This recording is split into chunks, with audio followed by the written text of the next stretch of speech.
Hello my dear friends, दोस्तों कैसे हो आप सब। आई होप कि गाइस आप लोग अच्छे होंगे। तो दोस्तों मैं आपको बता दूं सबसे पहले कि आपकी जो क्लास 7 की एनसीईआरटी की हिस्ट्री चल रही थी उसका पहला, दूसरा एंड तीसरा लेसन कंप्लीट कर दिया गया है और पहले लेसन का क्वेश्चंस एंड आंसर भी हल करा दिए गए हैं, सॉल्व करा दिए गए हैं। तो आपके जो दूसरे लेसन है वो पढ़ा तो दिया गया है, कंप्लीट हो गया है दूसरा और तीसरा, बट अभी उसके क्वेश्चंस एंड आंसर हल नहीं कराए गए हैं।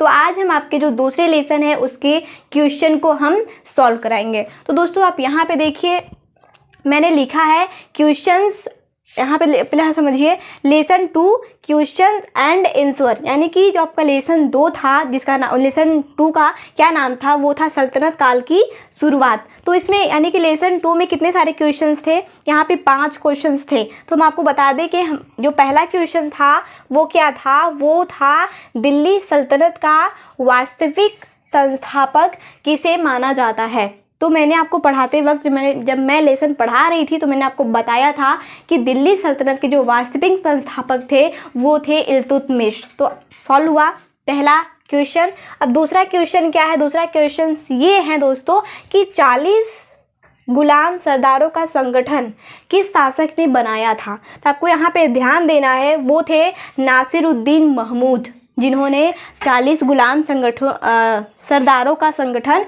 बनाया था।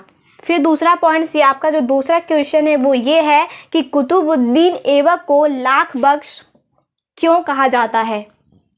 ठीक है, क्यों कहा जाता है ऐबक को, यानी कि कुतुबुद्दीन ऐबक को लाख बख्श क्यों कहा जाता है। तो मैं आपको बता दूं, क्योंकि वो लाखों का दान प्री करने वाला व्यक्ति था, इसलिए उसे नाम दिया गया लाख बख्श। तो ये था आपका तीसरा क्वेश्चन। अब चौथा क्वेश्चन ये है आपके कि बलबन ने मंगोल आक्रमण से बचाव के लिए क्या किया था। किससे, मंगोल आक्रमणों से, बलबन ने मंगोल आक्रमण से बचाव के लिए क्या किया था। तो मैं आपको बता दूं कि बलबन ने मंगोल आक्रमण के बचाव के लिए क्या किया था। तो उन्होंने जो पुराने जो इमारत थी, पुराने दुर्गों की मरम्मत करवाई और नए दुर्गों का निर्माण कराया।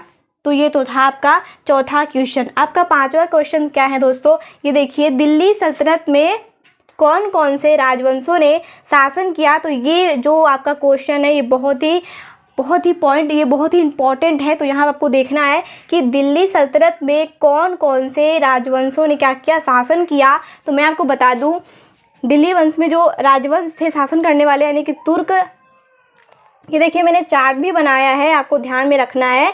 तुर्क वंश में, यानी कि जो प्रारंभिक तुर्क वंश में आए थे गुलाम वंश, तो गुलाम वंश में सबसे पहले आए थे ऐबक, फिर दूसरा इल्तुतमिश, फिर तीसरा रजिया सुल्तान और चौथा नासिरुद्दीन महमूद और जो पांचवा थे वो गयासुद्दीन बलबन थे। यानी कि 1 2 3 4 5 शासकों ने क्या किया था दिल्ली में, यानी कि ऐसे 5 राजवंश थे जिन्होंने दिल्ली में शासन किया था गुलाम वंश के। अब इनके शासन, आप इनके डेट को देख लीजिए, यानी कि जो तुर्क गुलाम वंश थी इनके 1206 से लेके 1290 ईस्वी तक इन्होंने क्या किया, शासन किया। फिर जो ऐबक ने, यानी जो कुतुबुद्दीन ऐबक थे, उनका जो डेट था ये 1206 से लेके 1210 ईस्वी तक इन्होंने शासन किया दिल्ली पर। फिर यहाँ पे देखिए इल्तुतमिश 1210 से लेके 1236 ईस्वी तक शासन किया। फिर इनका जो यानी कि जो रजिया का शासनकाल रहा वो 1236 से लेके 1240 ईस्वी तक, और जो नासिरुद्दीन महमूद का शासनकाल रहा वो रहा 1246 से लेके 1265 ईस्वी तक। और यहाँ पे जो बलबन का था, यानी गयासुद्दीन बलबन का जो शासनकाल रहा वो था 1265 से लेके 1287 ईस्वी तक। तो ये तो रहा आपके जो आपका जो पांचवा क्वेश्चन है उसका ये पूरा मैंने चार्ट बनाया है दोस्तों। तो इस तरीके से आप इसके आंसर को ऐसे ही नोट कीजिएगा, ऐसे आप आसानी से समझ भी जाओगे और आपको याद भी हो जाएगा। Okay guys, thank you so much. I hope कि आप लोग को मेरा ये जो मैंने क्वेश्चंस आपको बताए हैं आपको समझ में आई होगी। एंड आपको जो भी पॉइंट इसमें ना समझ में आए तो आप लोग इसे कमेंट बॉक्स में पूछ लेना। ओके गाइस, हम फिर मिलते हैं नेक्स्ट वीडियो में।